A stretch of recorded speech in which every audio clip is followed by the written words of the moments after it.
अंतर्राष्ट्रीय कृष्ण भावनामृत संघ की ओर से प्रस्थापित भगवान श्री कृष्ण के जन्माष्टमी महोत्सव के इस प्रसंग में हार्दिक स्वागत करते हैं।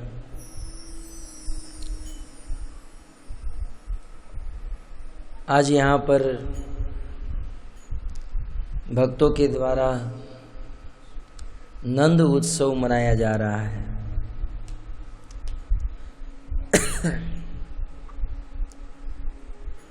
नंद का अर्थ होता है आनंद। आज नंद के घर पर साक्षात आनंद का जन्म हुआ है, इसलिए गाते हैं ना, नंद घेर है साक्षात आनंद।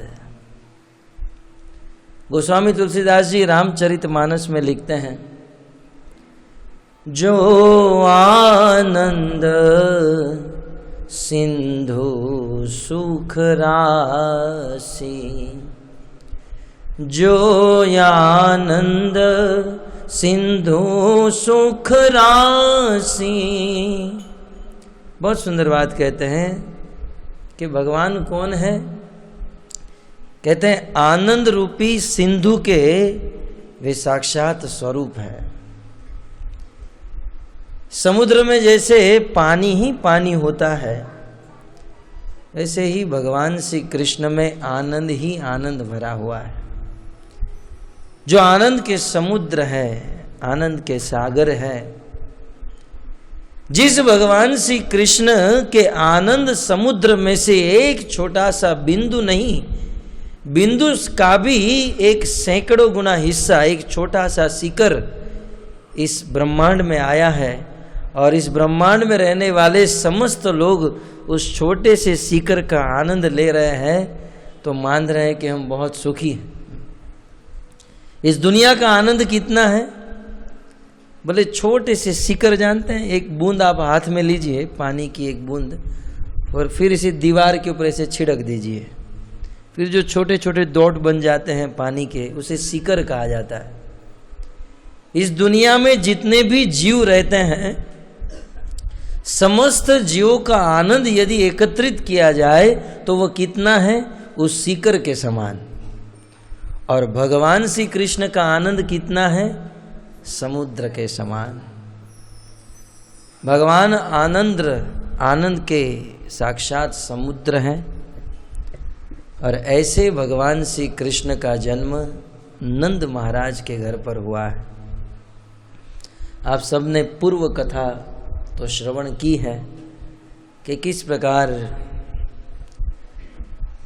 वसुदेव और देवकी की प्रार्थना से भगवान देवकी के हृदय गर्भ से कंस के कारागार में प्रकट हुए, और किस प्रकार भगवान के ही कहने पर श्री वसुदेव जी भगवान श्री कृष्ण को मथुरा से गोकुल में छोड़ाए। सुखदेव गोस्वामी यह कथा सुनाते हैं, और कथा के साथ साथ अनेक उपदेश भी प्रदान करते हैं। भक्तों विचार कीजिए, वसुदेव जी ने कंस को वचन देकर रखा था कि हे कंस महाराज, देवकी के गर्भ से जितने भी पुत्र उत्पन्न होंगे, एक एक करके सारे पुत्र मैं तुम्हें लौटा दूंगा। ये सब बात आप जानते हैं ना। परंतु भक्तों, जब वसुदेव जी के घर पर यह 8वां पुत्र जन्म लिया, तब इस 8वें पुत्र को कंस के पास न ले जाकर वे गोकुल में नंद बाबा के पास लेकर चले गए। थोड़ी सी बुद्धि लगाइए इस प्रसंग के ऊपर, क्योंकि लीला के माध्यम से हमें जीवन में कुछ उपदेश ग्रहण करना है। उपदेश क्या है? यहां तक कि वसुदेव जी का जब जन्म हुआ, देवताओं के द्वारा आकाशवाणी हुई थी कि यह बालक जीवन में कभी झूठ नहीं बोलेगा। पूरी दुनिया, पूरा जगत इस बात को जानता था, और शायद इसीलिए कंस ने वसुदेव जी के ऊपर विश्वास रखा था। परंतु भक्तों, कंस को प्राण देकर भी, वचन देकर भी वसुदेव जी उस वचन को नहीं निभाए, और अपने वचन को नहीं निभाए, फिर भी वसुदेव जी की महानता बढ़ गई। और दूसरी ओर पितामह भीष्म को ले लीजिए। पितामह भीष्म ने जो प्रण लिया था उस प्रण के ऊपर अड़ग रहे, लेकिन अपने प्रण के ऊपर अड़ग रहने पर भी उसे भगवान के हाथों मरना पड़ा, है ना। ये शास्त्र के दो पात्र जिसे हमारे जीवन में बहुत बड़ा उपदेश प्राप्त होता है। एक और पितामह भीष्म जिन्होंने प्रतिज्ञा ली और अपनी प्रतिज्ञा, अपने प्राण के ऊपर अड़ग रहे, लेकिन फिर भी भगवान के हाथों मरना पड़ा। और एक और वसुदेव जी ने अपनी प्रतिज्ञा को तोड़ दिया, अपने वचन को तोड़ दिया, लेकिन फिर भी भगवान ने वसुदेव जी को कंस के कारागार से मुक्त करा दिया, और यहां तक कि उनको अपने पिता का सुख प्रदान किया। क्या अंतर है ये दोनों में भक्तों। अंतर इतना ही है, पितामह भीष्म ने जो प्रतिज्ञा ली थी, जो वचन लिया था, वो प्रतिज्ञा, वो वचन अपने सम्मान और अपनी प्रतिष्ठा के लिए लिया था। पितामह भीष्म ने अपनी प्रतिष्ठा के लिए अपनी प्रतिज्ञा नहीं तोड़ी, यहां तक कि अपनी प्रतिज्ञा को बरकरार रखने के लिए अधर्म का पक्ष ले लिया, दुष्ट दुर्योधन का संग कर लिया, और दुष्ट दुर्योधन अधर्म के पक्ष से वे लड़े, परंतु अपनी प्रतिज्ञा को नहीं तोड़े। पितामह भीष्म अपने लिए अधर्म का साथ ले लिए, प्रतिज्ञा को नहीं तोड़े, और वसुदेव जी प्रतिज्ञा को तोड़े, परंतु अपनी प्रतिज्ञा को भगवान कृष्ण के लिए तोड़े। यदि संसार में कोई व्यक्ति अपने वचन को ठुकरा भी देता है, अपनी प्रतिज्ञा को तोड़ भी देता है, परंतु उस प्रतिज्ञा को तोड़ने के पीछे भगवान का आदेश या भगवान का आशीर्वाद हो, तो वो प्रतिज्ञा टूटी हुई नहीं मानी जाती है। कितना भी बड़ा असत्य यदि कृष्ण के लिए बोला जाए तो वह असत्य असत्य नहीं, वह सत्य बन जाता है, क्योंकि भगवान श्री कृष्ण परम सत्य है। जहां भगवान श्री कृष्ण देवकी के हृदय गर्भ में उपस्थित है, वहां समस्त देवतागण भगवान को प्रार्थना करते हैं, सत्य व्रतम परम त्रिसत्यम। हे कृष्ण, आप परम सत्य हो, आपके अंदर सत्य प्रतिष्ठित है। कृष्ण, आपके अंदर सत्य है और आप सत्य के अंदर हो, अतः इस संसार के परम सत्य यदि कोई है तो वो आप हो। आपकी वाणी भी सत्य, आपका कार्य भी सत्य, आपके समस्त क्रियाकलाप सत्य है, आपका नाम भी सत्य है, आपका रूप भी सत्य है, आपका सब कुछ सत्य है। परम सत्य भगवान कृष्ण के लिए यदि हम झूठ भी बोल देते हैं तो वह झूठ नहीं है, यह सिद्धांत यहाँ पर साबित हो रहा है। वसुदेव जी ने झूठ बोला, अपनी प्रतिज्ञा को तोड़ा, किसके लिए? कृष्ण के लिए। इस संसार में हम सब साधक भक्ति के मार्ग में चल रहे हैं, और भक्ति करते हुए कभी कभी कृष्ण की भक्ति में प्रगति करने के लिए झूठ बोलने का अवसर आ भी जाता है ना। तब शुक्राचार्य कहते हैं कि दाल में जितना नमक पड़ता है उतना झूठ बोल लेना कोई गलती नहीं है। इतने से झूठ बोलने में कोई नरक में नहीं चला जाता है। 4 जगह पर झूठ बोला जा सकता है। इसका अर्थ ये नहीं कि कल से ही आप शुरू कर दो, बोला जा सकता है 4 जगह पर। जानना चाहते हो कहां पर? शुक्र नीति में, भागवत के 8वें स्कंद में बलि महाराज के प्रसंग में शुक्राचार्य जी शुक्र नीति बताते हैं। बोले पहला झूठ बोल सकते हैं कहां? मानो कोई गाय की हत्या हो रही है, कोई कसाई गाय के पीछे दौड़ रहा है और गाय थोड़ी आगे निकल गई और आपने गाय को देखा किस गली में गई, और उस समय वो कसाई आपको पूछे गाय यहाँ पर 4 गली है, गाय कौन सी गली में गई, तो उस समय गाय की रक्षा करने के लिए आप झूठ बोल सकते हो।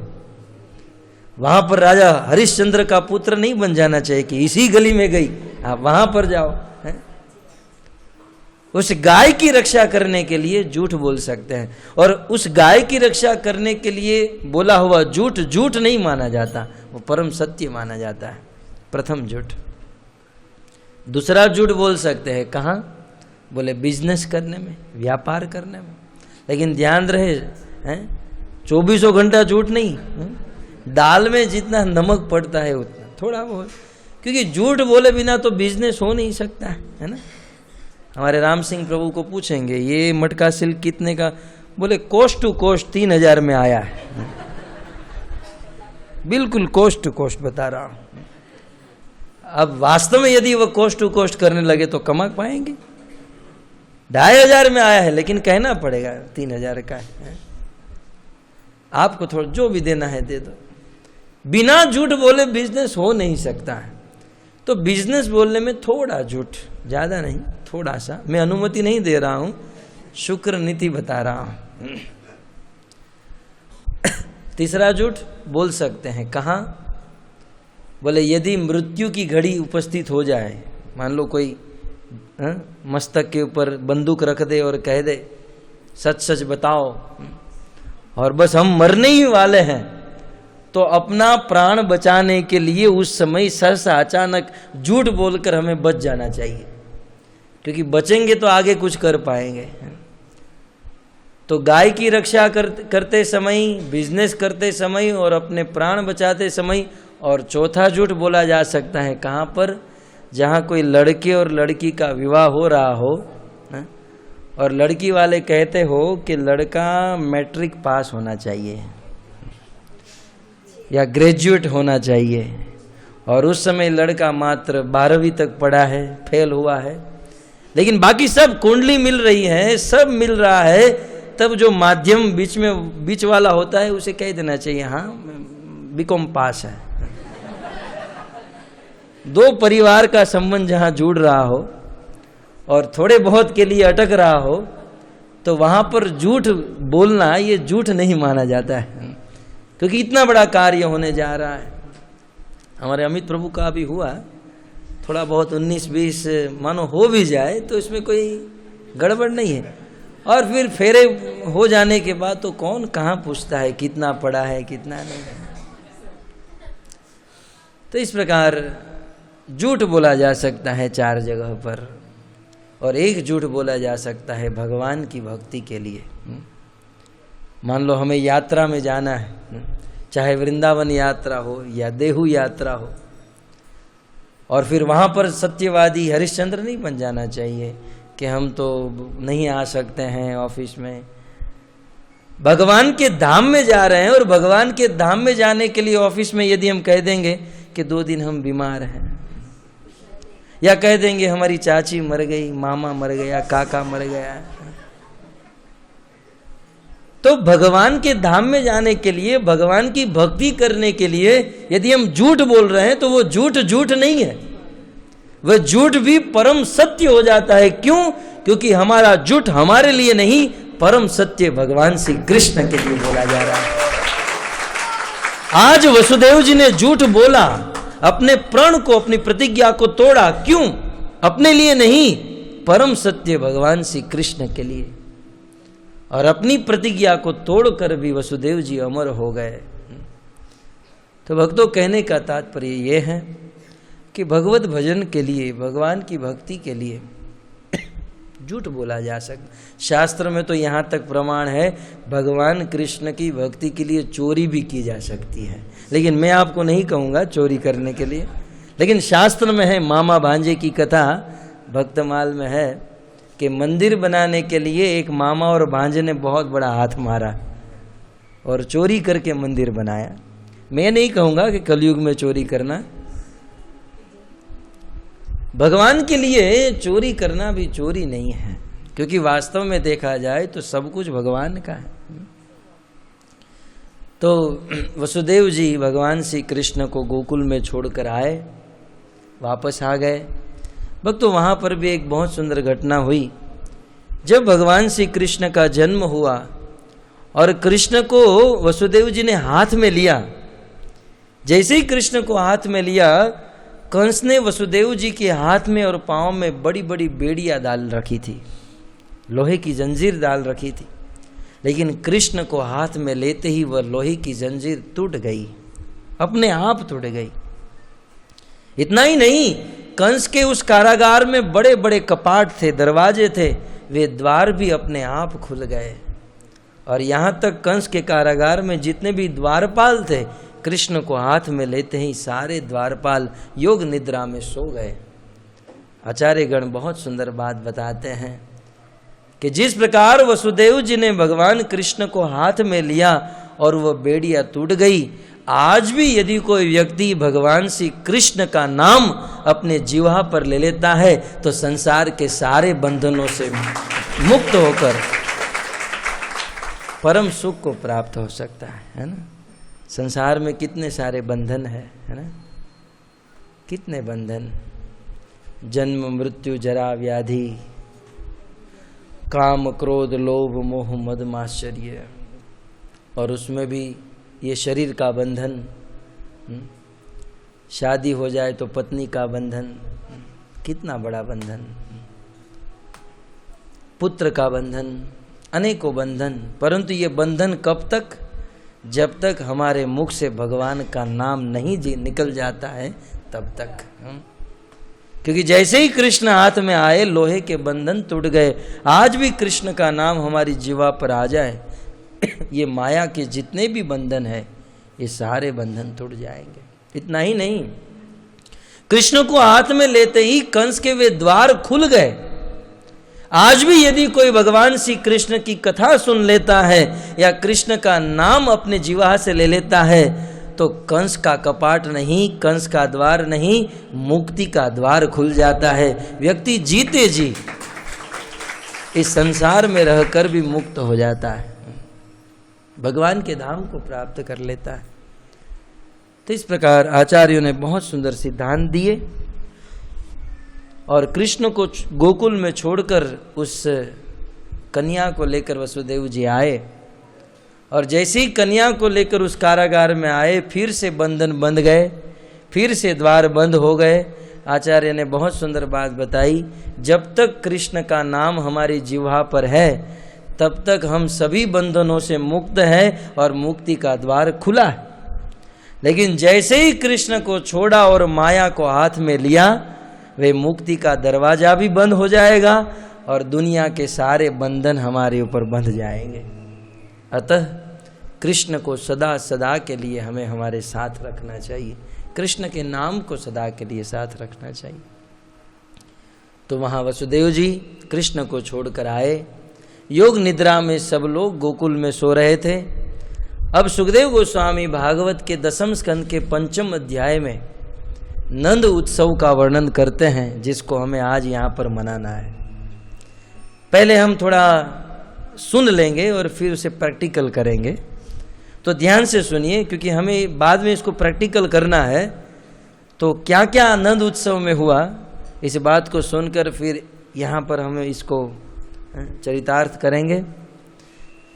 तो वहाँ पर सुबह हुई और सुबह में सबसे पहले नंद बाबा के घर पर यशोदा मैया की आंखें खोली।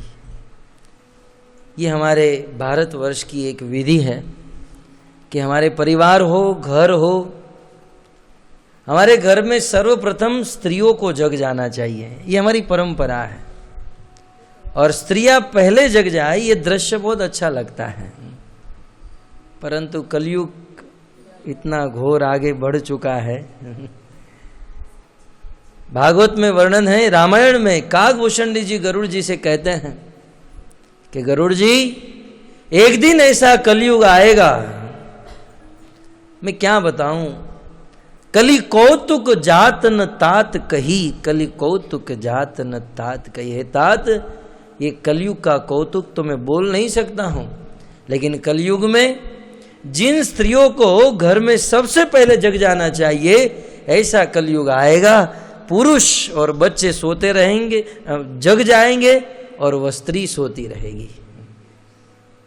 सोने का कारण देखिए, मैं नहीं कह रहा हूं, आप ऐसा मत सोचिए प्रभु जी के घर का कुछ अनुभव बोल रहे हैं। रामायण और भागवत की बात कर रहा हूं।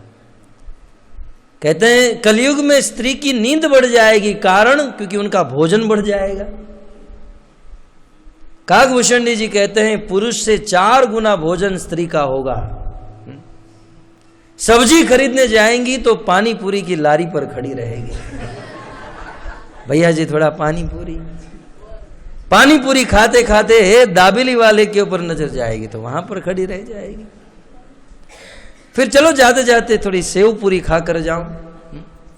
सब्जी लेते लेते इतना कुछ भोजन करके घर पे आकर 4-5 रोटी खा जाती हैं। पतिदेव घर पर आते हैं, भोजन करते हैं, कहते हैं तुम खाओ। बोले भूख नहीं है। कहाँ से भूख नहीं है? इतना कुछ खा कर तो बैठी है। पतिदेव बेचारे आधे हो जाते हैं, बेचारी कुछ खाती नहीं है। परंतु पता नहीं है कि ये सेव पूरी पानी पूरी अंदर सब भोजन बढ़ गया, नींद बढ़ गई। ये स्त्री का, मैंने एक बार कहा था कि वास्तव में आजकल की स्त्री तो सुरुचि की समान, बस मात्र अपनी रुचि के अनुसार ब्यूटी पार्लर, मेकअप, बस इसी कार्य में पड़ी रहती है। परंतु एक कवि ने बहुत सुंदर कहा, भक्तों, वास्तव में स्त्री की सुंदरता वह ब्यूटी पार्लर में जाकर मेकअप और आईब्रो कराने से नहीं बढ़ती है। स्त्री की सुंदरता अपने घर पर गृहस्थी में रहकर अपने पति, अपने पुत्र, अपने सास ससुर की सेवा करने से बढ़ती है। एक कवि ने बहुत सुंदर बात बताई कि एक स्त्री अपने घर पर ब्रह्म मुहूर्त में जग जाती है, बहुत सुंदर भगवान को प्रणाम करती हैं, साधना करती हैं, अपने घर का साफ सफाई करती हैं, बच्चों को जगाती हैं, स्कूल में जाने के लिए नहलाती हैं, उन्हें वस्त्र पहनाती हैं, बच्चों को भोजन के लिए डिब्बा तैयार करती हैं। इसी के साथ साथ पति को ऑफिस में जाने का समय हो गया, पतिदेव कहते हैं जल्दी मुझे ऑफिस में जाना है, लेट हो रहा है, उनको भी भोजन परोस रही है। तब तक ससुर जी कहते हैं जरा मेरी दवाई लेकर आओ, उनको दवाई पिलाती है। तब तक सास कहती है चाय बनाओ। इतना कुछ कार्य करने में अस्त व्यस्त हो जाती हैं, बाल बिखर जाते हैं, साड़ी का कोई ज्ञान नहीं, भान नहीं, और पसीने से लथपथ रहती हैं। भक्तों, स्त्री का यह दृश्य देखने में जो आनंद है, वो आनंद ब्यूटी पार्लर में से निकली हुई और 1 इंच का मेकअप लगाने वाली स्त्री को देखने में नहीं है। स्त्री के गृहस्थी में रहकर गृहस्थी की सेवा करते हुए उस दृश्य को देखने में जो सुख मिलता है, वो किसी मेकअप वाली स्त्री का फोटो देखकर नहीं मिलता है। क्योंकि स्त्री की सुंदरता सेवा करने से बढ़ती है और स्त्री का सुख सेवा करने से बढ़ता है। कलयुग के वर्णन में काकभूषण जी कहते हैं कि कलयुग की स्त्री रात दिन चिंता करती रहेगी। क्यों? क्योंकि पैसे नहीं है, पैसे नहीं है। पति बेचारा रात दिन गधे की तरह मेहनत करेगा और पैसा देगा, लेकिन इसे पैसे का संतोष नहीं होगा, पैसे नहीं है।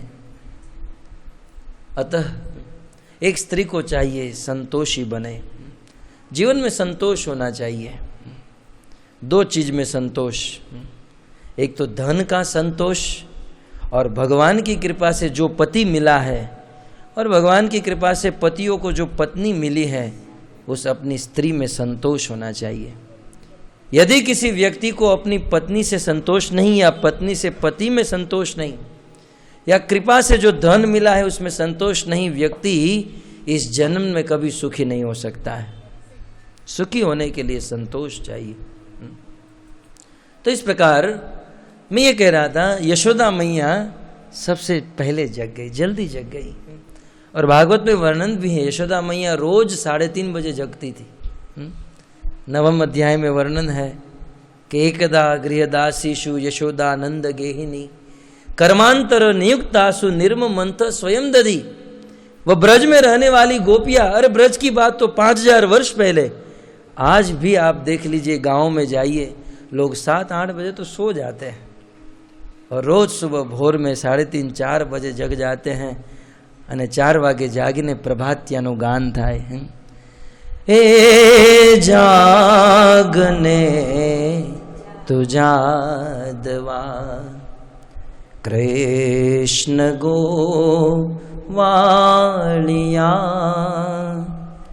तुझ विना धेनुमा कोण जाशे ए जागने तुझा दवा। क्या अद्भुत दिन होते थे हैं। ब्रह्म मुहूर्त में जगकर नरसिंह मेहता और मीराबाई के पद को गाना और इन भगवान की लीला का स्मरण करके अपने दिन का प्रारंभ करना। उस दिन में, उस जीवन में कभी दुख नहीं होता था, कभी कमी की महसूस नहीं होती थी, असंतोष नहीं होता था। परंतु आज के दिन का प्रारंभ भी कहां से होता है? धूम मचा ले।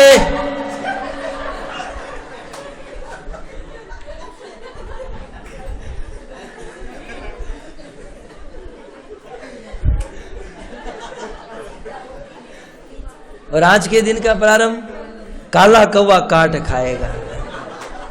काला काला काला काला काला कौवे का स्मरण। क्या कौवा स्मरण करने जैसा है? आज का पुरुष स्मरण भी अच्छे पक्षी का नहीं करता है। कांटा लगा, कांटा लगा तो उखाड़ दो नीचे, वहां जाकर निकाल दो, उसमें गाने की क्या जरूरत है?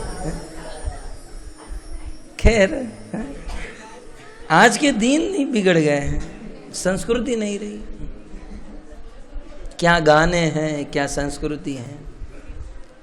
परंतु पहले लोग ब्रह्म मुहूर्त में जग जाते थे। और सर्वप्रथम कर्तव्य है स्त्रियों का। स्त्रियों को जग जाना चाहिए और स्त्रियों को जगकर फिर अपने पुत्रों को जगाना चाहिए, अपने पतिदेव को जगाना चाहिए। और पुत्रों को और पतिदेव को जगाने की भी स्टाइल होती है ना? है ना? बेचारा पति रात को लेट आया है, ऑफिस में काम करके नाइट मार कर आया है, रात को 1 बजे, रात 1 वागे घरे आया होय અને बेचाराने राते ऊँघ न આવી હોય અને ઈ સવારમાં एक तो हाथी जेवा हाथ होय અને બંને હાથેથી ઓઢવાનું આમ પકડે। હવે જાગો, ભૂંડ જેમ ઘોરો શોતે। आखो दिवस सूतुं ज रहेवुं छे के ऑफिस में जावुं छे? क्या ये सुबह है? ये स्त्री का स्वभाव है? अपने पतिदेव को भी जगाने की स्टाइल होती है। खैर, ये सब व्यवहार है, कभी कभी सीखना चाहिए। हम तो नंद उत्सव कर रहे हैं तो इसमें ये बात आई, इसलिए मैंने आपको बता दी। प्रेम से जगाना चाहिए। तो यशोदा मैया सबसे पहले जगी। स्त्रियों का कर्तव्य है सबसे पहले जग जाना, क्योंकि हमारे जीवन का आधार, एक परिवार का आधार स्त्री के ऊपर डिपेंड होता है। यदि किसी परिवार में स्त्री धार्मिक हो गई तो उनका परिवार धार्मिक हो जाएगा। स्त्री को धार्मिक बनना है। यशोदा मैया की आंखें खुली, इन्होंने देखा कि एक बहुत सुंदर बालक प्रकट हो गया है और उसे देखकर यशोदा मैया खुश हो गई। तुरंत यशोदा मैया ने अपने पति नंद बाबा को जगाया और नंद बाबा ने देखा कि मेरे घर पर आज लाला का जन्म हुआ है। सुखदेव गोस्वामी ने ऐलान किया, नंद तु आत्मजो उत्पन्ने जाता लाद महामना आहूय विप्रान वेदज्ञ स्नात शुचिर अलंकृत है। नंद तु नंद बाबा के आत्मज, नंद बाबा का पुत्र उत्पन्न हुआ। जब ऐसा पता चला तुरंत जाता आह्लाद, नंद बाबा को आनंद आ गया, है ना? नंद बाबा के हृदय में आनंद बढ़ गया पुत्र का जन्म होते। जाता लाद मानो परीक्षित महाराज पूछे कि नंद बाबा के वहां कृष्ण का जन्म हुआ, इसका कारण? हम भी चाहते हैं हमारे वहां राम का जन्म हो, कृष्ण का जन्म हो। घणी वार अपना लोग कहता हो अमरे त्यां रामनो जन्म थाय एवा आशीर्वाद आओ, पेला तू दशरथ बन, तू रावण जेवो छो अने रावणना घरे राम नो थाय। भगवान को अपने घर पर पुत्र बनाने के लिए या किसी भगवान के भक्तों को हमारे घर पर जन्म देने के लिए योग्यता क्या है? किसके घर पर भगवान का और भगवान के भक्त का जन्म होता है? सुखदेव गोस्वामी कहते हैं महामना, जिसका मन महान है, जो मन से श्रेष्ठ है, जिसका मन पवित्र हो चुका है, उनके घर पर ही भगवान का जन्म होता है। भक्तों, इस संसार में कोई व्यक्ति जन्म से महान नहीं होता है। इस संसार में कोई व्यक्ति मन से महान होता है। महामना ये शब्द आया है, मन से महान। अरे बड़े परिवार में जन्म हो गया, करोड़ों रुपये हो गए, परंतु उस करोड़ों रुपये के बीच में बैठकर यदि दिमाग में कचरा भरा हुआ है, मन में विचार है किसी पर स्त्री के साथ संग करूंगा, शराब पीऊंगा, तो वह व्यक्ति करोड़ोंपति होते हुए भी महान नहीं है, क्योंकि उसके विचार गंदे हैं, उसके विचार नीच है, नीच कक्षा के। परंतु यदि कोई व्यक्ति गरीब जीवन व्यतीत कर रहा है, झोपड़ी में रह रहा है, उसके पास धन नहीं है, परंतु उनकी सोच, उनका मन उसे यह कह रहा है, आज तो मेरे पास धन नहीं, लेकिन जिस दिन धन आएगा मैं भगवान की सेवा में लगाऊंगा, भगवान के भक्तों की सेवा में लगाऊंगा। ऐसे विचार जिसके मन में हो, वो झोपड़ी में रहने के बाद भी वह करोड़ों की इमारत में रहने वाले से पवित्र है, श्रेष्ठ है, महान है। क्योंकि व्यक्ति जन्म से और पैसे से बड़ा नहीं होता है, व्यक्ति मन से बड़ा होता है। महामना, नंद बाबा कैसे हैं? महान मन वाले हैं, उनका मन विशाल है, महान है। और महान मन किसे कहते हैं भक्तों? महान मन उसे कहते हैं जो भगवान के लिए लग जाए, जिसका मन निरंतर भगवान की सेवा में, भगवान की लीला में लगा हुआ है, उसके मन को महान कहा गया है। भगवत गीता में भगवान श्री कृष्ण एक बार नहीं अनेकों बार कहते हैं, हे अर्जुन मन मना भव मद भक्तो। अर्जुन मैं कहता हूं कि अपना मन मना, मुझ में लगाओ, मन मना भव मई एवं मन आदत्स्व। अर्जुन तुम अपना मन मुझे दे दो, मैं ज्यादा कुछ नहीं मांगता हूं। मन मुझे देने का अर्थ ये नहीं कि दिमाग से मन को निकाल कर भगवान के हाथ में रख दे। ये मन बड़ा सूक्ष्म है, वो हाथ में नहीं पकड़ा जा सकता है। मन भगवान को देने का अर्थ है हमारा मन भगवान में लगाना। मन मना माने हमारा मन भगवान में लगाना, परंतु हम लोग मन मना नहीं करते हैं, मन माना करते हैं। अपने मन में जो आए उस इच्छा को पूर्ण करने के लिए। और आज के तो कुछ ऐसे संप्रदाय है ना, जो कहने के धार्मिक संप्रदाय परंतु पाखंड हो रहा है।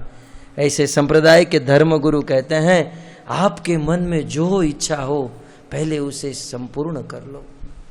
मन में शराब पीने की इच्छा है, एक नहीं 2 बोतल पी कर आओ, मन की इच्छा को पूर्ण करो। क्या ये मन की इच्छा पूर्ण हो सकती है? मन की इच्छा कभी भी पूर्ण नहीं हो सकती। गुजरात के एक संत ने गाया, मन मरे माया मरे, मर मर जात शरीर, पण आशा तृष्णा ना मरे, कहे गए संत कबीर। बड़े बड़े संतों ने कहा है कि इस तृष्णा का कभी अंत नहीं हो सकता है, मन के ख्यालों का, विचारों का अंत नहीं हो सकता है। अतः हम हमारे मन को दबा नहीं सकते हैं, हाँ हम हमारे मन को भगवान में डाइवर्ट कर सकते हैं। हमारे मन का वेग अत्यंत प्रचंड है। उस मन के वेग को यदि भगवान के चरणों में लगा दे तब हमारा मन मना हो जाएगा, महामना हो जाएगा, विशाल हो जाएगा। और ऐसे शुद्ध पवित्र मन में भगवान अवतरित होते हैं, भगवान का जन्म होता है। तो इस प्रकार नंद तु आत्म जो उत्पन्न जाता लाद महामना। नंद बाबा को पता चला लाला का जन्म हुआ और बड़ी उम्र में। नंद बाबा के जीवन में संतान की प्राप्ति नहीं हुई थी, बहुत उम्र हो चुकी थी और लंबी उम्र के बाद उनके घर पर जब इतने सुंदर बालक का जन्म हुआ, बहुत खुश हुए। और पता चलते ही सबसे पहला काम कौन सा किया? सबसे पहला काम ये नहीं किया अपने बालक को हाथ में लिया, अपने बालक को लालन पालन करने लगे, खिलाने लगे। नहीं, नंद बाबा ने सबसे पहला काम क्या किया? आहूय विप्रान। तुरंत नंद बाबा ने अपने सेवक को बुलाया और कहा, जाओ और हमारे गांव में से और अन्य गांव में से ब्राह्मणों को बुला कर लाओ। देखिए, जब हमारे घर पर बालक का जन्म होता है तब माता पिता का प्रथम कर्तव्य क्या होता है? बालक का जन्म होते ही नंद बाबा ने ब्राह्मणों को बुलाया। कैसे ब्राह्मणों को बुलाया? सुखदेव गोस्वामी कहते हैं, आहूय विप्रान, विप्रों को बुलाया। कैसे विप्रों को? कहते हैं वेदज्ञ। वेदज्ञ, वेदों को जानने वाले ब्राह्मणों को बुलाया। क्योंकि संसार में कुछ ब्राह्मण होते हैं जो ब्राह्मण होकर भी ब्राह्मण के कर्तव्य नहीं निभाते। वास्तव में उसे ब्राह्मण नहीं कहा जाता है, क्योंकि जन्म से कोई ब्राह्मण नहीं होता है। ब्राह्मण परिवार में जन्म हो गया और ब्राह्मण का कार्य नहीं करता तो वो ब्राह्मण नहीं है। भगवान श्री कृष्ण कहते हैं, चतुर्वर्ण मया सृष्ट। हे अर्जुन, ये 4 वर्ण और आश्रम मैंने बनाए हैं और जन्म के आधारित नहीं, गुण कर्म विभागश, उनके कर्म से आधारित। इसलिए यदि कोई शूद्र परिवार में जन्म लिया परंतु ब्राह्मण का कर्म कर रहा है तो वह शूद्र परिवार में जन्म लेने पर भी वह ब्राह्मण है। तो ब्राह्मण, वेदों को जानने वाले ब्राह्मणों को बुलाया। भक्तों, ब्राह्मणों का कर्तव्य है वेदों को जाने, शास्त्र को जाने। और आज इस कलयुग में ब्राह्मणों की संख्या बहुत कम हो गई। वैसे कहलाने वाले ब्राह्मण तो बहुत सारे हैं, ब्राह्मण जाति में जन्म लेने वाले तो बहुत है, लेकिन ब्राह्मण के जो कर्तव्य करने वाले ब्राह्मण ये बहुत कम है, नहीं के बराबर। क्योंकि ब्राह्मण के कर्तव्य शास्त्र में कहे गए, शम दम तप शौच शांति ऊर्ज्व एवच ज्ञान विज्ञान आस्तिक्यम ब्रह्म कर्म स्वभावजम। ये ब्राह्मण का स्वाभाविक कर्म माना गया है। यजन याजन पठन पाठन, ये ज्ञान ग्रहण करना और ज्ञान बांटना, ये ब्राह्मण का कर्तव्य है। परंतु आज के ब्राह्मण खुद तंबाकू खाते हैं, गांजा पीते हैं, चाय कॉफी पीते हैं, दूसरों को क्या ज्ञान दे सकते हैं?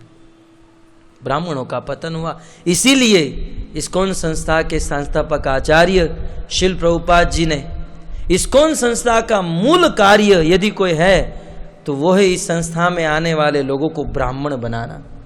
शिल प्रभुपाद जी कहते थे, हमारा काम एक ही है कि हम किसी भी संप्रदाय का, किसी भी जाति का व्यक्ति हमारे इस संस्था में आए, हम उसे ब्राह्मण बनाते हैं, ज्ञान प्रदान करते हैं।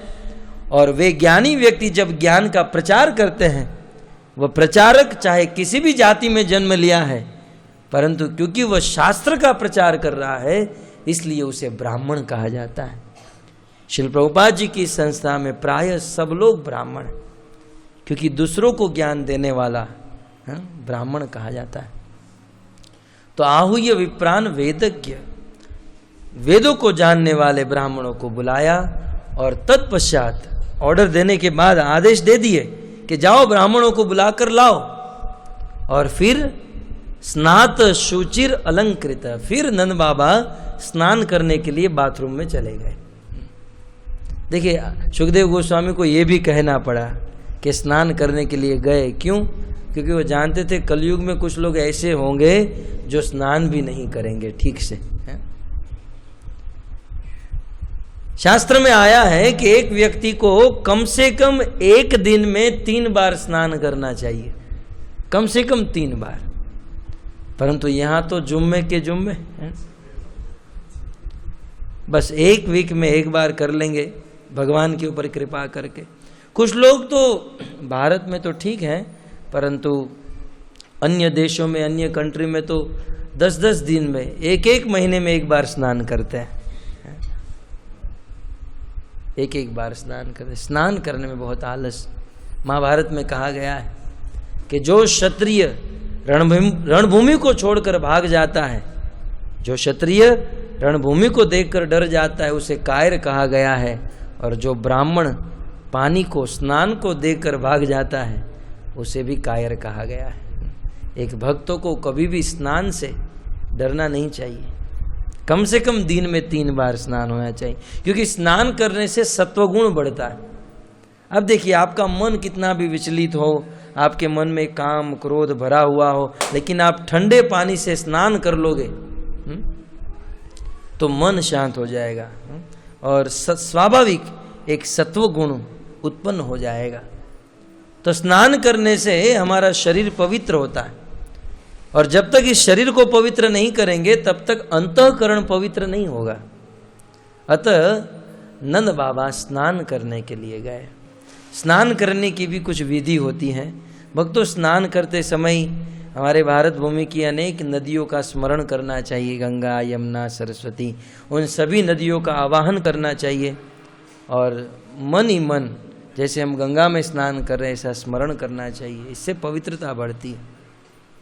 नंद बाबा ने स्नान किया, और मात्र स्नान ही नहीं, स्नान शुचिर अलंकृत। स्नान से तो मात्र शरीर पवित्र हुआ, लेकिन अंतःकरण को पवित्र करने के लिए हमें स्नान करने के बाद शरीर के ऊपर तिलक करना चाहिए, अलंकृत। तिलक के द्वारा नंद बाबा का शरीर अलंकृत हो गया। भक्तों, ये तिलक जो है वैष्णवों के लिए, भक्तों के लिए एक आभूषण है, अलंकार है। वैष्णव लोग ज़्यादा गहना और सोना और चांदी नहीं पहनते हैं। वैष्णवों के लिए सबसे बड़ा आभूषण ये तुलसी की कंठी और चंदन का तिलक। और आप देखिए कि चंदन का तिलक हो, तुलसी की कंठी हो और धोती कुर्ता पहना हो, और वह भक्त जो दिख रहा है वह करोड़ों का गहना पहनने वाला, वह उतना सुंदर नहीं दिखता है। बाजू में खड़े रखिए एक बार और फिर देखिए प्रैक्टिकल। करोड़ों के गहने पहनने के बाद भी भक्त बिल्कुल भक्ति से उनका मुख चमक रहा है, उनके मुख से प्रकाश निकल रहा है, और उसमें भी यदि मुंडन किया हो तब तो बात ही कुछ और है। एक बार श्रील प्रभुपाद जी को एक प्रेस रिपोर्टर ने पूछा, बोले आप लोग मुंडन क्यों रखते हो? श्रील प्रभुपाद जी तो हाजिर जवाबी थे, बिरबल की तरह। बिल्कुल भगवान की कृपा से ऐसी मेधा शक्ति थी। उस प्रेस रिपोर्टर ने कुछ अतरंगी प्रश्न पूछ दिया, आप मुंडन टकला क्यों रखते हो? श्रील प्रभुपाद जी ने देख लिया कि ये मिनी स्कर्ट पहनकर आई है प्रेस रिपोर्टर। तुरंत प्रभुपाद जी को पूछा गया, आप ये सिर क्यों मुंडवाते हो, सिर खुला क्यों रखते हो? तब श्रील प्रभुपाद जी ने कहा, आप अपनी टांगे खुली क्यों रखती हो? मुझे सिर का कह रहे हो, मैं तुम्हारी टांग देख रहा हूं, अपनी टांग को खुला क्यों छोड़ा है? श्रील प्रभुपाद जी ने कहा, देखो ये सिर को ठंडक की आवश्यकता है और टांगों को गर्मी की आवश्यकता है, इसलिए अपनी टांगों को ढका करो और सिर जो है हमारी तरह खुला रखा करो, है? तो इस प्रकार वैष्णवों का आभूषण होता है तिलक। तिलक करने से एक अलंकार बढ़ जाता है। तो नंद बाबा ने तिलक किया। भक्तों, तिलक ये एक ही नहीं, वैष्णव जो होते हैं, भक्त होते हैं, अपने शरीर पर 12 तिलक करते हैं। केशवाय नमः, नारायणाय नमः, माधवाय नमः, गोविंदाय नमः। प्रत्येक तिलक के ऊपर भगवान को विराजमान करते हैं। जो भक्त होता है प्रतिदिन स्नान करके अपने शरीर पर भगवान के 12 अवतार को प्रकट करा देता है, और ये 12 तिलक भक्त के लिए एक कवच बनकर खड़ा रहता है। संसार की किसी भी प्रकार की माया उस भक्त को डिगा नहीं सकती है जब तक उनके शरीर पर यह 12 तिलक है। अतः प्रत्येक भक्त को यह तिलक से अलंकृत हो जाना चाहिए। तो नंद बाबा स्नान किए, तिलक किए और बहुत सुंदर वस्त्र पहने। जब तक ये किए तब तक तो ये ब्राह्मण आ गए थे। बहुत स्पीडी व्यवस्था की गई थी। ब्राह्मण आ गए। ब्राह्मणों ने आकर क्या किया? वाचयित्वा स्वस्थयनम जात कर्मा जयस्य वे। ब्राह्मण गण आ गए और ब्राह्मणों ने आकर वाचयित्वा स्वस्ति वाचन किया। स्वस्ति ना इंद्रो इत्यादि वेदों के मंत्रों से उस बालक के लिए एक शुभ कामना करते हुए मंगल पाठ किया। भक्तों, बालक का जब जन्म होता है तब ब्राह्मणों को बुलाकर वेद शास्त्र का पाठ कराना चाहिए। नहीं कि फिल्म के गाने गवाने चाहिए और नाचना चाहिए। आज तो बालक के जन्मदिन की पार्टी कैसी होती है, होटल में जाते हैं, नाचते हैं, गाते हैं, परंतु बालक के जन्मदिन के अवसर में शास्त्र की कथा होनी चाहिए, भगवत पाठ होना चाहिए और जात कर्म संस्कार किए, कार्य मास विधिवत पितृदेवा अर्चनम तथा। और उस ब्राह्मणों के द्वारा नंद बाबा ने अपने पितरों की पूजा करवाई। भक्तों, बालक की खुशी के लिए, बालक के निर्विघ्न जीवन के लिए, बालक के जीवन की प्रगति के लिए पितरों का आशीर्वाद अत्यंत आवश्यक है। क्योंकि यदि पितृ प्रसन्न है तो हमारा बालक जीवन में कभी दुखी नहीं हो सकता है। पितरों का आशीर्वाद अपने परिवार में उतरता है। परंतु आज तो लोग पितृ को अब जीते जी पूजा नहीं करते तो मरने के बाद क्या करेंगे, हैं? जीते जी आज लोग अपने पिता माता आदि को दुखी करते रहते हैं, न तो ठीक से भोजन देते हैं। ये कलयुग है। काकभूषण जी कहते हैं कलयुग का वर्णन, सुत मां नहीं मां तो पिता तब लो, अब लाल न दीख नहीं तब लो। इस संसार में एक पुत्र अपने माता पिता की बात तब तक मानेगा जब तक अपनी होने वाली पत्नी का चेहरा नहीं देख लेता है। सत्य बात कह रहा हूं। जिस दिन आज के संसार के पुत्र ने अपने होने वाली पत्नी का चेहरा देख लिया, उस दिन वो माता पिता का नहीं रहा। इसलिए माता पिता यदि बहुत जल्दी कर रहे हो कि बेटे की शादी हो जाए तो थोड़ा डिले कर देना, क्योंकि वो फिर अपना नहीं रहेगा, अपने नहीं रहते हैं, पराये हो जाते हैं। तो पितरों की पूजा होनी चाहिए, क्योंकि हमारे ऊपर पितरों का ऋण है। देवर्षि भूताप्त नृणाम पितृणाम न किंकरो नायम ऋणी चराजन। भागवत में यह बात आई है, हमारे ऊपर देवताओं का ऋण है।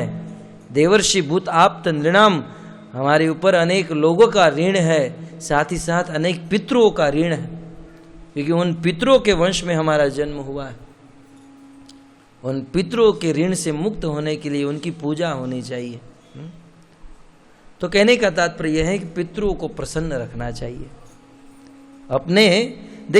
अपने बालक की खुशी के लिए हमें हमारे पितरों को खुश रखना चाहिए।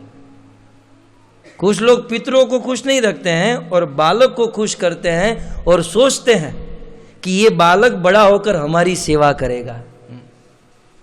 परंतु आपका बालक बड़ा होकर आपकी सेवा करेगा, ये किसके ऊपर डिपेंड है?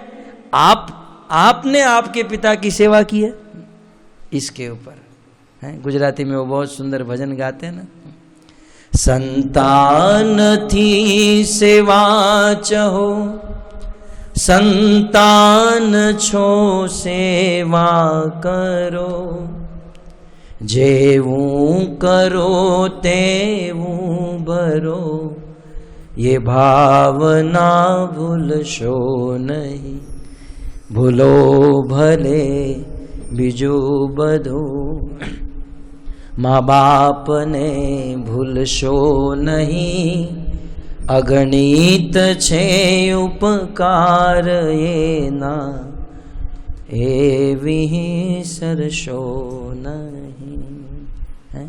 माता पिता को कभी मत भूलना, जिन्होंने जन्म दिया। और हम हमारे संतानों से सेवा चाहते हैं तो प्रश्न कीजिए अपने आप को कि जो लोग आपको अपनी संतान मानते हैं, क्या आप उनकी सेवा कर रहे हैं? यदि हम हमारे पितरों की सेवा नहीं कर रहे हैं तो हम हमारे संतानों से क्या आशा रखेंगे? कभी नहीं करेंगे। अतः पितरों का अर्चन होना चाहिए। आज तो कुछ लोग 2-5 महीने से भक्ति में आ जाते हैं, कहते हैं अब ये कुछ करने की जरूरत नहीं, हम तो कृष्ण के भक्त हो गए। तो क्या भगवान राम पागल थे कि उन्होंने अपने पिता का श्राद्ध किया? चैतन्य महाप्रभु पागल थे, उन्होंने पिता का श्राद्ध किया। गुजरात में जूनागढ़ में रहने वाले नरसिंह मेहता पागल थे कि अपने पिता का श्राद्ध किया। भक्ति की किसी भी सीमा पर पहुंचकर एक व्यक्ति को अपना कर्तव्य नहीं भूलना चाहिए। व्यक्ति को अपना जो स्वाभाविक कर्तव्य है उस कर्तव्य का पालन करना चाहिए। माता पिता की सेवा, पितरों की प्रसन्नता, क्योंकि जिस परिवार में पितृ अप्रसन्न हो गए फिर वह कभी सुखी नहीं हो सकता है। इसलिए यहाँ पर नंद बाबा ने पितृदेवार्चनम तथा अपने पितृदेव की पूजा कराई। इतना ही नहीं, वे ब्राह्मण जो कीर्तन कर रहे थे, कथा बोल रहे थे, उस ब्राह्मणों को नंद बाबा ने दान दिया। अपने पुत्र उस लाला के, कृष्ण के जन्म के उपलक्ष्य में धेनु नाम सम अलंकृते प्रादात, नंद बाबा ने 20 लाख गाय दान में दे दी। कृष्ण के जन्मदिन के उपलक्ष्य में 20 लाख गाय। सुखदेव गोस्वामी कहते हैं कैसी? सम अलंकृते, ये 20 लाख गाय में से सभी गाय दूध देने वाली, और सभी गाय सोने इत्यादि से अलंकृत। ऐसा नहीं कि गाय अब दूध देना बंद हो गया, कोई काम के नहीं, रिजेक्शन माल, अब दान में दे दो। कृष्ण का जन्म है, लाला का जन्म है, उत्तमानी उत्तम उत्तम वस्तु हम दान में देंगे। और आज तो हम लोग 10 रुपये की नोट रिक्शा वाले को देते हैं, बोले ये फटी हुई है, नहीं चलेगी।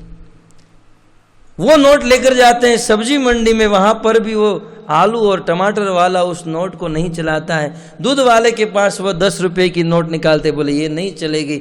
तब बहुत 2-3 महीना जब वो नोट नहीं चलती है, तब सोचते हैं अब क्या करें, इसे हम मंदिर में डालेंगे, दान में देंगे।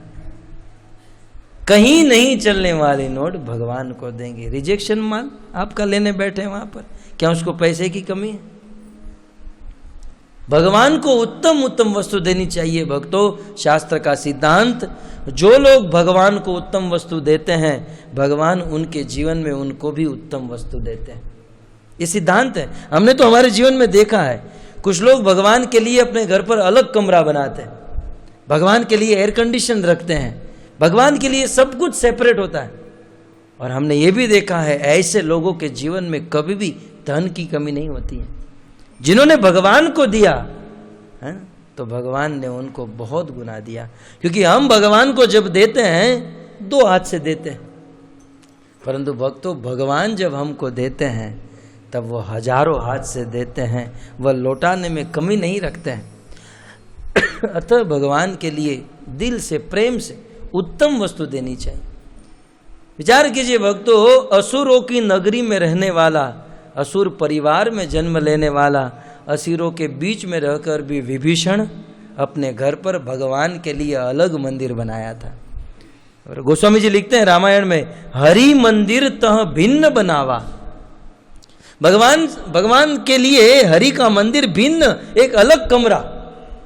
और हम लोग, हमारे लिए बहुत बड़ा बेडरूम है, हमारे लिए 20 जोड़ी वस्त्र है, हमारे लिए उत्तम उत्तम भोजन है, और भगवान के लिए नया फ्लैट लिया है, 4-5 बेडरूम है, और भगवान के लिए मंदिर खरीदने जाएंगे, दुकानदार को कहेंगे छोटे से छोटा दिखाओ, मंदिर चाहिए छोटी साइज। दुकान वाला कहेगा माता जी ये लेकर, नहीं और छोटा, और सबसे छोटा मंदिर दुकान से लेकर आते हैं और एक खूंटी के ऊपर टांग देते हैं। और भगवान के लिए अलग से बेडरूम नहीं। फिर उसे कहाँ रखे? बोले एक काम करते, किचन में रखते हैं। और सुबह शाम 2-2 अगरबत्ती करते हैं। भगवान को अगरबत्ती 2 टाइम और सब्जी का तड़का 3 टाइम। कुकर की सीटी बजती है, भगवान के कान सुनते हैं, धुआं खाते रहते हैं बेचारे हैं वो किचन में खड़े खड़े। और बाहर निकल कर क्या कहते हैं, हम लोग भक्त हैं, कृष्ण के भक्त, I am devotee, I am senior devotee. कौन सीनियर डिवोटी? खिली पर टांगने वाला सीनियर डिवोटी। ये शुद्ध भक्ति नहीं है। भगवान के लिए अलग से सम अलंकृत नंद बाबा ने बहुत सुंदर दान में दिया। इतना ही नहीं, रत्न ओध, अनेकों रत्न और अनेकों बहुत सुंदर वस्त्र ब्राह्मणों को दान में दिए। उस समय तिल दान देने का रिवाज था, तो नंद बाबा ने तिल दान में दिया। तिल जानते हैं ना, अपने गुजराती में तल कहवाय। तिल दान में दिया। कितना तिल? 2-5 किलो नहीं, तिल के ढेर, अनेकों ट्रक वहां पर लाकर खड़े किए गए और उनका ढेर बनाया गया। बोले वो ढेर पहाड़ जैसे, ये दूसरी ओर खड़ा रहने वाला व्यक्ति दिखता नहीं था। ऐसे एक नहीं 7 ढेर खड़े किए गए और तिल के 7 ढेर 7 पर्वत ब्राह्मणों को दान में दिए। कालेन सुखदेव गोस्वामी एक बहुत सुंदर सिद्धांत कहते हैं कि संसार में अनेकों वस्तु होती हैं, पर उन वस्तुओं को पवित्र करने के लिए अलग अलग कार्य होते हैं। आज नंद बाबा दान दे रहे हैं और नंद बाबा के दान से आज उनका धन शुद्ध हो रहा है। बहुत सुंदर कहते हैं, कालेन स्नान शौचाभ्याम संस्कारे तपसेज्यया शुद्ध्यंती दाने संतुष्टिया द्रोण्य आत्मा आत्मविद्याच। इस संसार में हमारे पास जो धन है, भक्तों ये मत सोचिए हम लोग ने धन कमा लिया बहुत बड़ा काम हो गया। हमारे पास जब धन आता है तो मात्र धन नहीं, उस धन के साथ अनेकों दोष भी आता है। धन अकेला नहीं आता है, दोष। क्योंकि आज कोई भी व्यक्ति सत्यता से धन नहीं कमा सकता है, चाहे वह बिजनेसमैन हो, कहीं नौकरी करता हो या कुछ भी करता हो। उस धन को कमाने में कुछ ना कुछ दोष अवश्य है। धन में दोष है और ऐसा दोष युक्त धन यदि हम खाएंगे, हमारा जीवन कभी सुखमय और पवित्र नहीं हो सकता है। हमारे बच्चे, हमारे परिवार कभी सुखमय और पवित्र नहीं हो सकते। कई बार माता पिता कहते हैं हम तो हमारे बच्चे को अच्छे संस्कार देते हैं, लेकिन फिर भी ये बिगड़ते जा रहे हैं। कारण क्या है? कारण यह है कि आप भले कितने भी अच्छे संस्कार दो, परंतु आपका जो धन है, दोष युक्त धन ये बच्चे खर्च कर रहे हैं, इसलिए बच्चों में भी वह दोष आ रहा है और वह दोष से कभी मुक्त नहीं हो पाएंगे जब तक उस धन को शुद्ध नहीं कर लेते हो। तब सुखदेव गोस्वामी कहते हैं यदि हम हमारे धन को शुद्ध करना चाहते हैं तो धन शुद्ध कब होता है? कहते हैं दाने। धन को यदि शुद्ध करना है हमें दान करना चाहिए। धन का दान करने से शेष धन शुद्ध हो जाता है। अतः ये दान बहुत बड़ी चीज है। गीता में कृष्ण कहते हैं कि हे अर्जुन, यज्ञ दान तपसा, यज्ञ दान और तपस्या किसी भी वर्ण और आश्रम के व्यक्ति को त्यागना नहीं चाहिए, सबको दान करना चाहिए। दान देने से धन पवित्र होता है। और आगे कहते हैं काले न, कुछ ऐसी वस्तु होती हैं जो काल से समय जाने पर पवित्र हो जाती है। जैसे गाय का गोबर समझ लीजिए, गाय का गोबर समय जाने पर वह सूख जाता है, कंडा बन जाता है, फिर उसे पवित्र माना जाता है, यज्ञ में उसको रखा जाता है। तो कुछ ऐसी वस्तु समय जाने पर शुद्ध होती हैं, तो कुछ ऐसी वस्तु है जो स्नान करने से पवित्र होती है। जैसे हमारा शरीर, आप इस शरीर पर कितना भी परफ्यूम लगाओ, अत्तर लगाओ, जब तक स्नान नहीं करोगे तब तक ये शुद्ध नहीं होगा। तो हमारा शरीर स्नान करने से शुद्ध होता है और हमारा जीवन संस्कार से शुद्ध होता है। भक्तों, बिना संस्कार वाला जीवन पशु के समान माना गया। पशु और मनुष्य में अंतर क्या? एक ही अंतर है कि पशु लोग जन्म लेते हैं, उनकी अवस्था बढ़ती है, मरते हैं, परंतु संस्कार नहीं होता है, और मनुष्य में संस्कार होता है। एक मनुष्य के जीवन में 16 संस्कार होते हैं, जन्म से लेकर मृत्यु संस्कार तक 16 संस्कार। जन्म संस्कार, उपनयन संस्कार, सीमंतोनयन संस्कार, गर्भाधान संस्कार। तो ये संस्कार के द्वारा जीवन पवित्र होता है। आज तो संस्कार नाम की वस्तु नहीं, क्योंकि विवाह भी एक संस्कार है ना। पहले तो लोग विवाह करते थे अग्नि को साक्षी रखकर, आज तो अब ये नौबत चली गई। विवाह नहीं कर, अग्नि को साक्षी रखकर नहीं, किसी वकील को और जज को साक्षी रखते हैं और विवाह करते हैं पेपर के ऊपर, सिग्नेचर के द्वारा। और विवाह जो है पेपर के ऊपर ही रह जाता है और बहुत जल्द दूसरा पेपर और फॉर्म भर देते हैं। विवाह के दिन ही तलाक का पेपर साथ ही साथ रख लेते हैं, काम में आएगा भविष्य में। तो संस्कार होना चाहिए, बिना संस्कार का जीवन पवित्र नहीं होता है। और कहते हैं आत्मा कब पवित्र होती है? कहते हैं आत्मविद्या से, आत्मविद्या के द्वारा आत्मा। तो इस प्रकार सिद्धांत देने के बाद कहते हैं स्वमंगल्य गिरो विप्रा। ब्राह्मणों के द्वारा बहुत सुंदर मंगल गीत गाए गए, मंगल कथाएं गाई गई और सूत मागध वंदिना, ये सूत मागध और बंदीजन जो थे बहुत सुंदर वे गाना गा रहे थे, ढोल नगाड़े इत्यादि बजा रहे थे। गायकस्य जगु दुंदुभि भयो मुहु, बहुत सुंदर दुंदुभि इत्यादि बजा रहे थे। व्रज समृष्ट संसिक्त द्वार जीर गृहांतर, और उस समय नंद बाबा के आदेश से ब्रज में सभी लोगों के द्वार के ऊपर पताके लगाए गए। जैसे यहाँ पर ये सब डेकोरेशन किया है वैसे सबके घर पर पताके लगाए गए। चित्र ध्वज पताका स्त्रे चेल पल्लव तोरणे, बहुत सुंदर तोरण लगाए गए। जैसे मेरे सिर पर लगा है एक तोरण लगाया गया, पताका लगाया गया, बहुत सुंदर डेकोरेशन किया गया। गावो वृषा वत्सरा हरिद्वार तेल रुषिता, और हल्दी और तेल को मिलाकर और उसमें हाथ डालकर गाय के ऊपर हाथ के पंजे गाय का भी श्रृंगार किया गया। और विचित्र धातु बरहस्त्र वस्त्र कांचन मालिना, और बहुत सुंदर मालाओं से सब लोग अपने आप को सजाने लगे।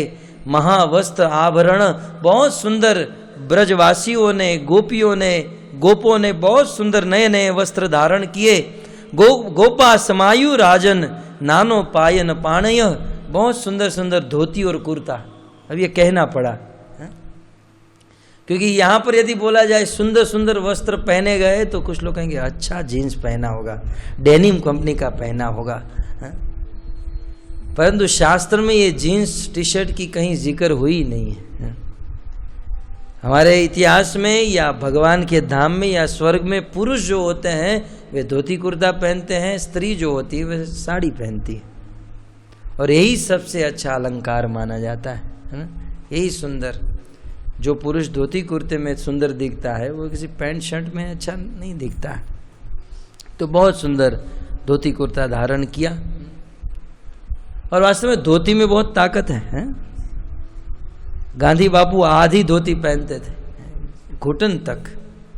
लेकिन भक्तों, ब्रिटिशर्स को भारत से निकालने वाले एक बापू हैं, एक धोती ने इस भारत के सभी ब्रिटिशर्स को निकाल दिया और भारत को आज़ाद करा दिया। वो धोती, और दूसरी धोती प्रभुपाद की है। इस कृष्ण भक्ति को बंगाली बाबा ने बंगाल में जिनका जन्म हुआ था अभय चरणारविंदेसी भक्तिवेदांत स्वामी श्रील प्रभुपाद, उन्होंने भगवान श्री कृष्ण की भक्ति को पूरी पृथ्वी पर, पूरे संसार में प्रस्थापित कर दिया, पूरे संसार। तो इस प्रकार से जो कार्य धोती वाले कर सकते हैं, मुझे नहीं लगता है वो पैंट और जीन्स वाले बेचारे तेज गति से चल भी नहीं सकते हैं। कभी कभी तो दया आती है, कितना कष्ट होता होगा इसको। और उसमें अब तो कुछ टाइट जीन्स आ गया है, स्किन टाइट है, बेचारी स्किन भी रोती होगी, क्या आफत आ गई मुझ पर है। परंतु लोग पहनते हैं, उसे स्टाइल मानते हैं। खैर, परंतु ये लोग ने बहुत सुंदर धोती कुर्ता पहना, और स्त्रियों ने, महिलाओं ने बहुत सुंदर साड़ी पहनी। और गोपाशक आकर्ण्य मुदिता यशोदाया सुतो भवम, और सब लोग बहुत सुंदर श्रृंगार से अलंकृत होकर यशोदा मैया के घर पर आने लगे, जैसे आज आप लोग यहाँ पर आए हो। और यशोदा मैया के घर पर जाकर उन्होंने जो किया वो आज हमको यहाँ पर करना है। आत्मानम भूषयाम चक्रु वस्त्रा कल्पा जन आदि भी। और जब ये लोग यशोदा के घर पर जा रहे थे कृष्ण के जन्मदिन के उपलक्ष्य में, तब बहुत सुंदर सुंदर भेंट लेकर जा रहे थे। भक्तों, शास्त्र का ये सिद्धांत है, जब भी कभी हम गुरु के पास जाए या भगवान के पास जाए, खाली हाथ नहीं जाना चाहिए। गुरु और भगवान के पास कुछ ना कुछ लेकर, हमारी योग्यता के अनुसार, सामर्थ्यता के अनुसार एक फूल या एक फल लेकर जाए, लेकिन खाली हाथ नहीं होना चाहिए। नव कुंकुम किंजलक मुख पंगज भूतय बलि भी स्तरितम जगमु पृथो पुण्य कुचल। बहुत सुंदर चाल से चलते हुए तेज गति से नंद बाबा के घर पर जा रहे थे, और वहां जाकर उन्होंने क्या किया, कहते हैं ता आशीष प्रेजु ये सब ब्रजवासी नंद बाबा के घर पर गए और वहां जाकर भगवान श्री कृष्ण को आशीर्वाद दिया। जानते नहीं थे कि ये पूरे जगत को आशीर्वाद देने वाला तुम्हारे घर पर जन्म हुआ है।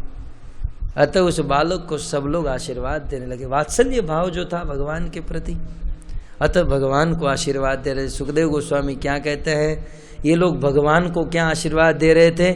जो लोग भगवान को आशीर्वाद दे रहे थे, मन ही मन भगवान कहते थे कि आशीर्वाद जो तुम मुझे दे रहे हो ये मैं आपको दे रहा हूँ, आपके जीवन में कभी दुख, दारिद्र्य और कष्ट नहीं आएगा। जो लोग भगवान की सेवा करते हैं, निश्चित भगवान उनकी सेवा करते हैं। पाहित बालके हरिद्रा चूर्ण तेली भी सिंचित्यो जगम जगम हूँ। और सब लोग भगवान श्री कृष्ण को अपने हाथ में लेकर लालन करने लगे, उन्हें पलने में डालकर झुलाने लगे। सब लोग जैसे झूलन यात्रा में झुलाते हैं, बारी बारी से कृष्ण को झुलाने लगे। और कृष्ण के रूप को, स्वरूप को देखकर सब लोग इतने आनंदित हुए, इतने आनंदित हुआ है कि वहां पर ब्रज में नंद बाबा के घर पर किसी भी आनंद की कोई सीमा न रही। और कहते हैं इतना आनंद नंद बाबा ने अपने आनंद को प्रस्थापित करने के लिए अनेकों ट्रक बैलगाड़ी भरकर उन्होंने कई टन मक्खन मंगाया, कई टन दही मंगाया, दूध मंगाया और सभी गोपों को उन्होंने पिलाया, खिलाया। लेकिन इतना दही, इतना मक्खन था, अब तक तो वो खा पी रहे थे, लेकिन अब कृष्ण नंद उत्सव के महोत्सव में ये सब गोपगण उस दही, दूध और घी से खेलने लगे। एक गोप उस माखन का लोंदा लेकर दूसरे गोप के ऊपर फेंकने लगा। वो गोप बैठ जाता था तो पीछे नंद बाबा के मुंह के ऊपर आ जाता था। तब दूसरा गोप उस माखन के लोंदे को उठाकर किसी और गोप के ऊपर, तब तक कोई घी लेकर आता था किसी और के ऊपर, शुद्ध गाय का घी। भक्तों, हमारा भारत इतना धनी था कि लोग घी से खेलते थे, कई टन घी से खेलते थे। और आज तो मनुष्य की बात दूर रही, इंद्र को भी घी दुर्लभ हो गया है।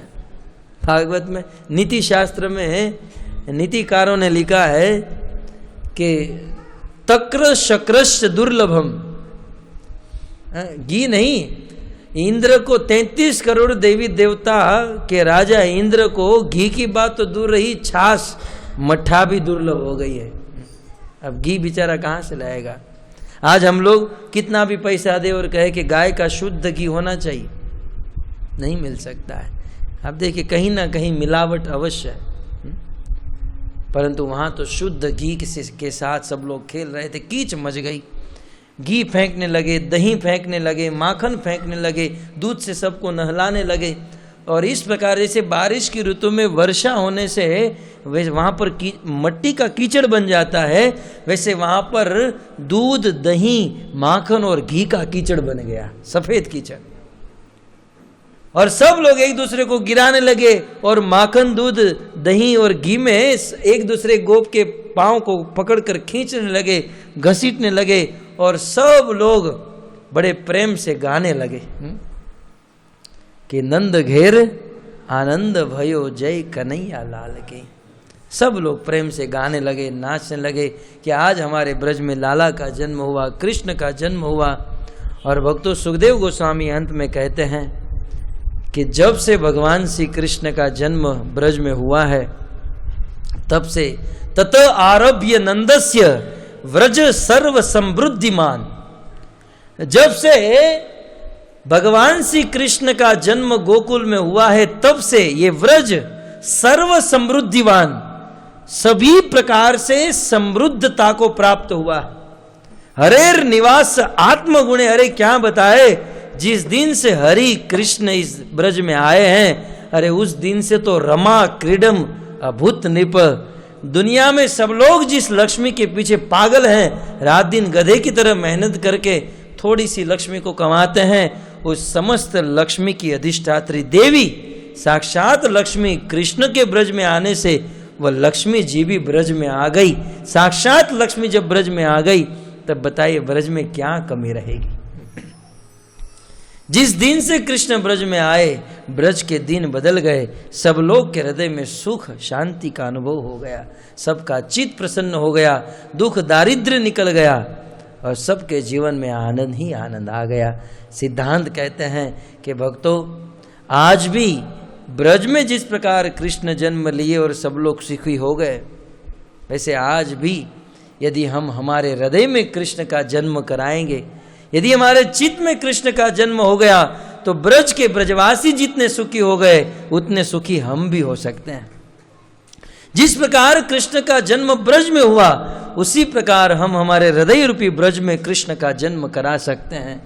और कृष्ण का जन्म हो गया तो जीवन में, सबके जीवन में दुख तो है, अशांति तो है, लेकिन कृष्ण का जन्म यदि हमारे हृदय में हो गया तो सारा दुख, दारिद्र्य और अशांति निकल जाएगी और जीवन सुखमय हो जाएगा।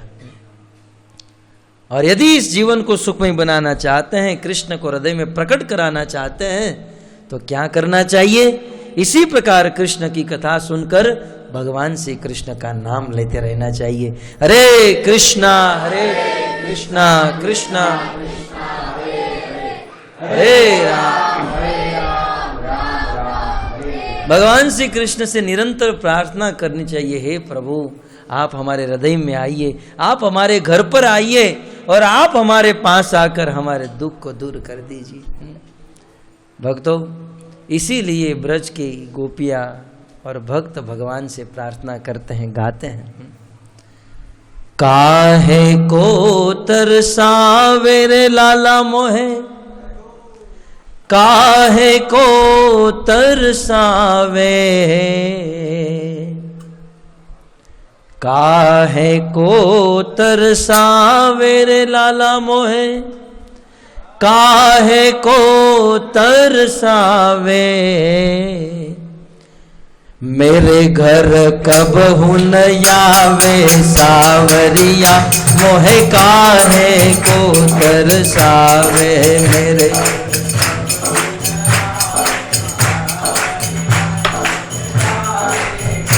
गाइए, मेरे घर कब हुन आवे सावरिया, मोहे काहे को तरसावे, मेरे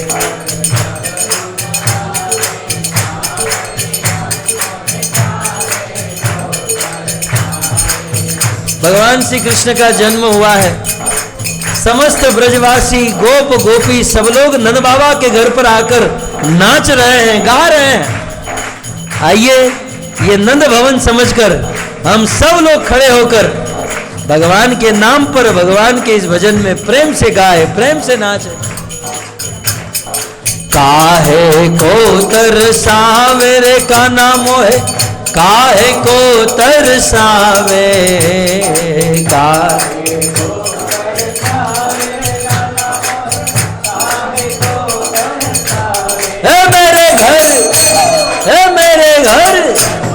मेरे घर कब हुन आवे सावरिया, मोहे काहे को तरसावे,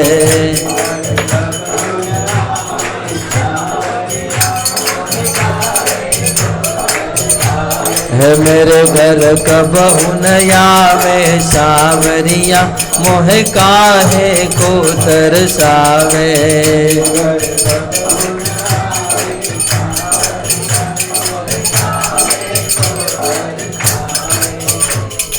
बन बन गाय चरावत डोले, बन बन गाय चरावत डोले, बन बन गाय चरावत डोले, बन बन गाय चरावत डोले,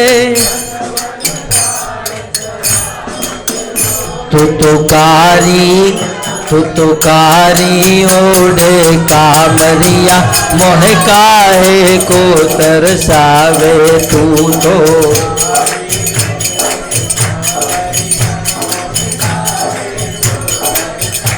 है मेरे घर कब हुन आवे सावरिया, मोहे काहे को तरसावे। नाचिए गाइए सब लोग।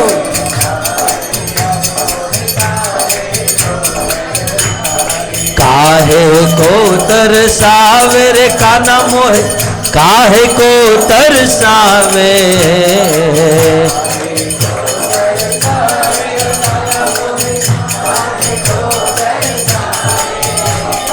काहे को तरसावे रे लाला मोहे, काहे को तरसावे।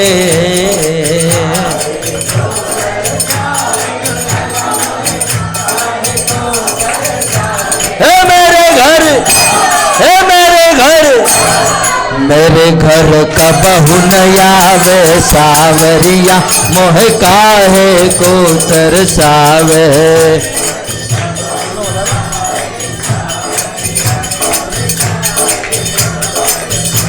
हे मेरे घर कबहू न आवे सावरिया, मोहे काहे को तरसावे।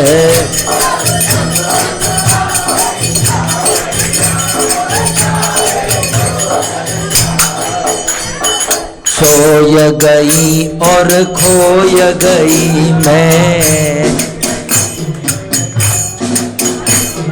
सोय गई और खोय गई मैं,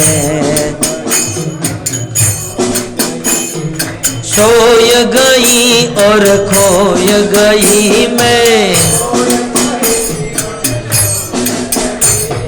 सोय गई और खोय गई मैं। मधुर बजाई दई बांसुरिया, मोहे काहे को तरसावे। मधुर बजाई दई बांसुरिया, मेरे घर कबहू न आवे सावरिया, मोहे काहे को तरसावे। मेरे घर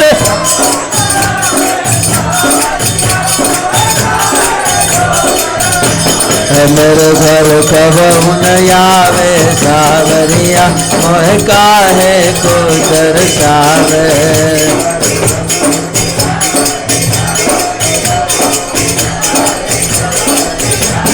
काहे को तरसावे रे लाला मोहे, काहे को तरसावे। गाइए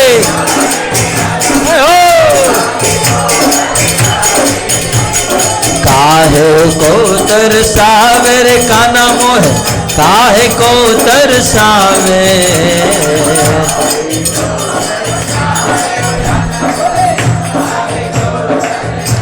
हे मेरे घर, हे मेरे घर, हे मेरे घर कबहू न आवे सावरिया, मोहे काहे को तरसावे।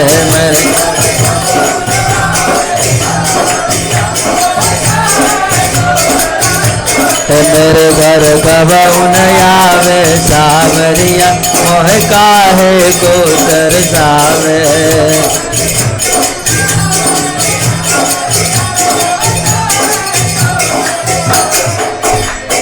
सुन सुन मोह पे रहियो न जावे, सुन सुन मोह पे,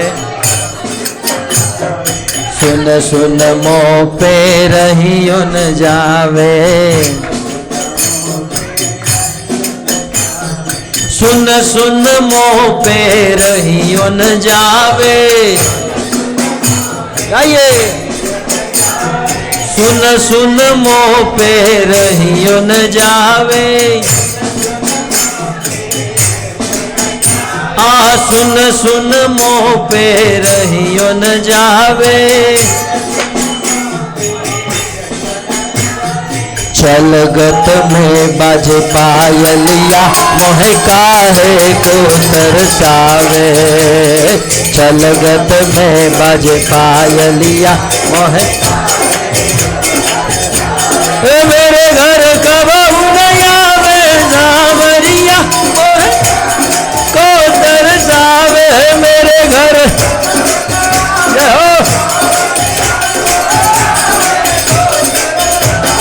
काहे को तरसावे रे लाला मोहे काहे को तरसावे।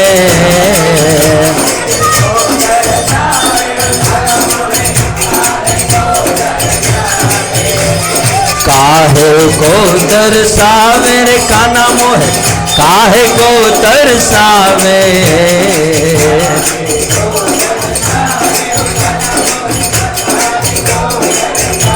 हे मेरे घर, हे मेरे घर, हे मेरे घर, हे मेरे घर कबहु न आवे सावरिया, मोहे काहे को तरसावे।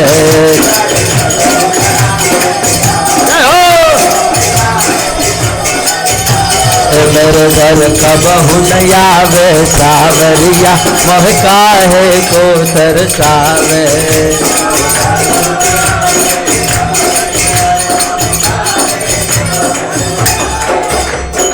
होल चलू तो चलियो न जावे, होल चलू, होल चलू तो चलियो न जावे। धीरे चलू तो चलियो न जावे, धीरे चलू तो चलियो न जावे। धीरे चलू तो चलियो न जावे। भागू तो जागे सासुरिया, मोहे काहे को तरसावे। भागू तो जागे सासुरिया, मोहे। मेरे घर कबहु न आवे सावरिया, काहे को तरसावे। मेरे घर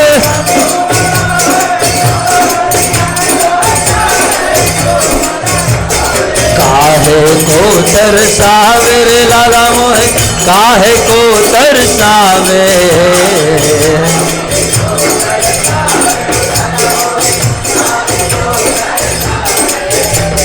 काहे को तरसावे रे कान्हा मोहे, काहे को तरसावे।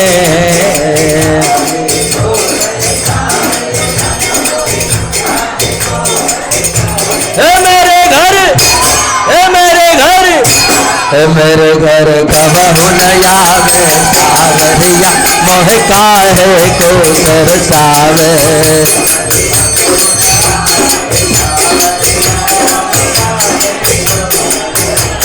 मेरे घर कबहु न आवे सावरिया, मोहे काहे को तरसावे।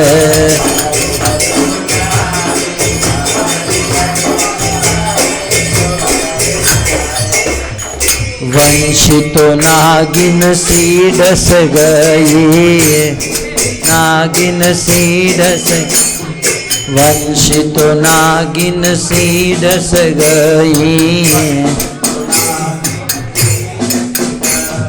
वंशितो नागिन सी डस गई। वंशितो नागिन सी डस गई। वंशितो नागिन सी डस गई। फिरती डोले बावरिया, मोह काहे को तरसावे। फिरती डोले बावरिया,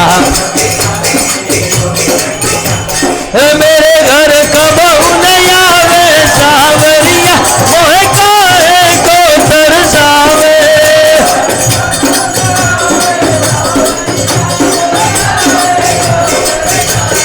काहे को तरसावे रे लाला मोहे, काहे को तरसावे।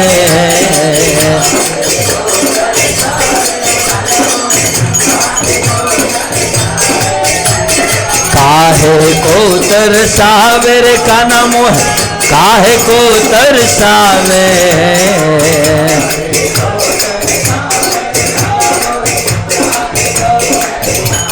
हे मेरे घर, हे मेरे घर, हे मेरे घर, हे मेरे घर, मेरे घर कबहु न आवे सावरिया, मोहे काहे को तरसावे।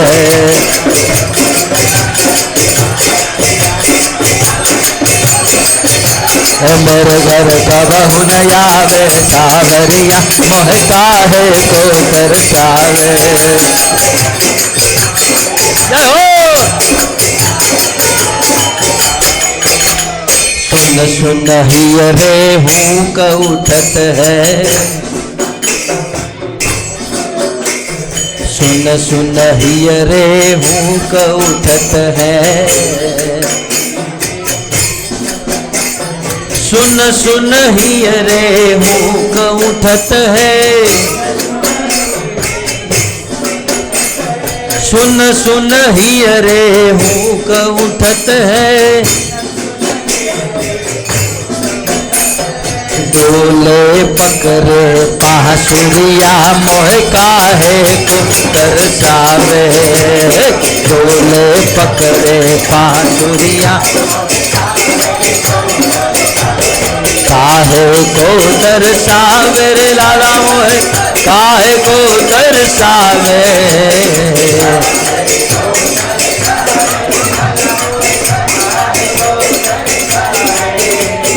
काहे को तरसावे रे काना मोह काहे को तरसावे।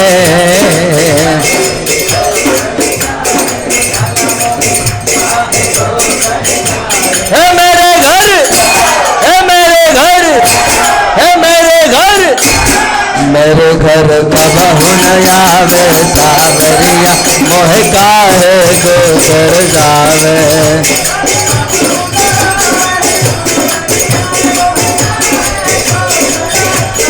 मेरे घर कबहू न आवे सावरिया मोह काहे को तरसावे।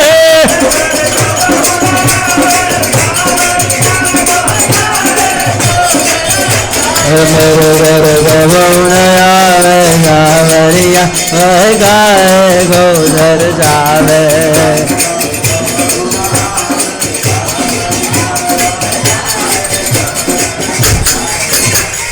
सुमिरी सुमिरी ब्रज बाला गावे, सुमिरी सुमिरी सुमिरी सुमिरी ब्रज बाला गावे, सुमिरी सुमिरी ब्रज बाला गावे, सुमिरी सुमिरी ब्रज बाला गावे। हाँ सुमिरी सुमिरी ब्रज बाला गावे। अखियन ते बह गया सूर्या मोह काहे को तरसावे, अखियन ते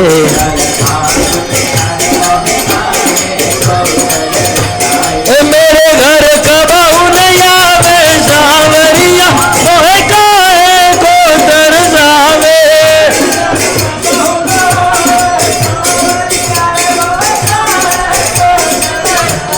मेरे घर कबहू न आवे सावरिया मोह काहे को तरसावे।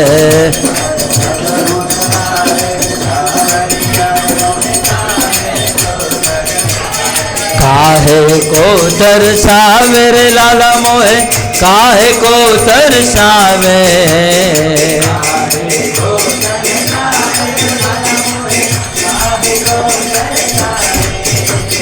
काहे को तरसावे रे काना मोह काहे को तरसावे। Hello hello hello hello. हे मेरे घर, हे मेरे घर, हे मेरे घर, मेरे घर कबहू न आवे सावरिया मोह काहे को तरसावे।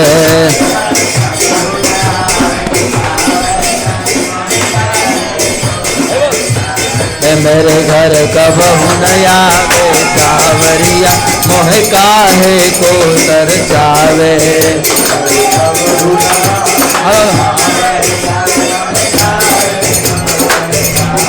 मेरे घर कबहू न आवे सावरिया मोह काहे को तरसावे।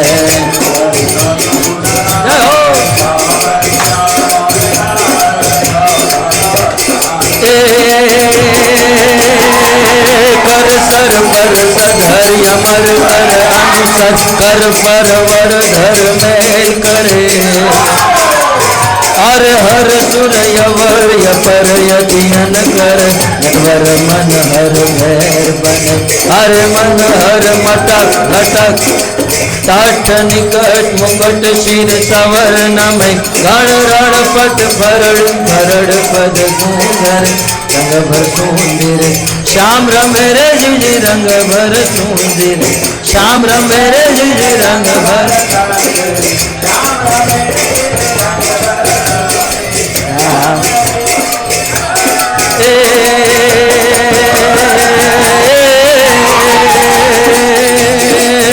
तब डमक डमक दादुर दब डमकत गत मोर मलाल गिरा तब पियु पियु शब्द पुकारत चातक कोकिल कंठ गिरा तब गड़ड़ गड़ड़ नभ होन कड़ा कान घड़ण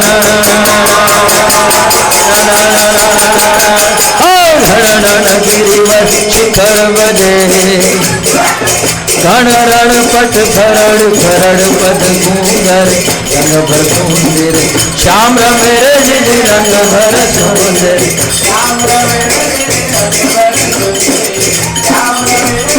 रंग भर सुंदर श्याम ब्रिज की सब बाला रूप रसाला ब्रज की सब बाला रूप रसाला करीबे हलानंद लाला लगी तन ज्वाला विपत साला दिन दयाला नंद लाला आए नहीं आला कृष्ण कृपाला बंसी वाला बनवारी नर सुखकारी मित्र मुरारी गए विसारी गिरधारी रे जिज गए विसारी गिरधारी रे जिज गए विसारी हरे कृष्णा कृष्णा कृष्णा हरे हरे हरे राम राम राम हरे हरे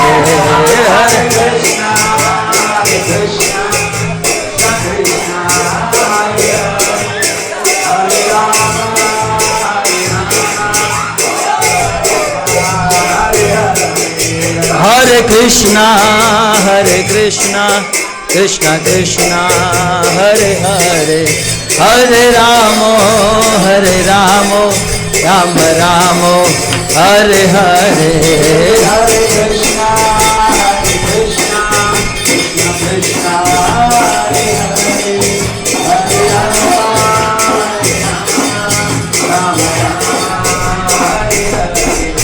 जय जय प्रभुपाद प्रभुपाद प्रभुपाद प्रभुपाद जयो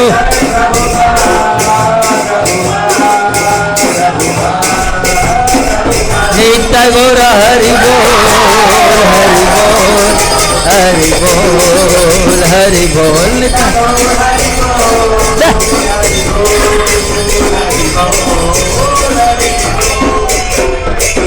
श्री कृष्णचंद्र भगवान की नंद के लाला की जय जय श्री राधे जय जय श्री राधे जय जय श्री राधे श्याम। सभी भक्तों से निवेदन है अपने अपने स्थान पर बैठ जाइए, अभी कार्यक्रम बाकी है। पराग प्रभु हरे कृष्ण। सभी भक्त अपने अपने स्थान पर बैठ जाइए, बहुत सुंदर डांस होने वाला है। प्रभु प्रभु अनाउंसमेंट कर दो।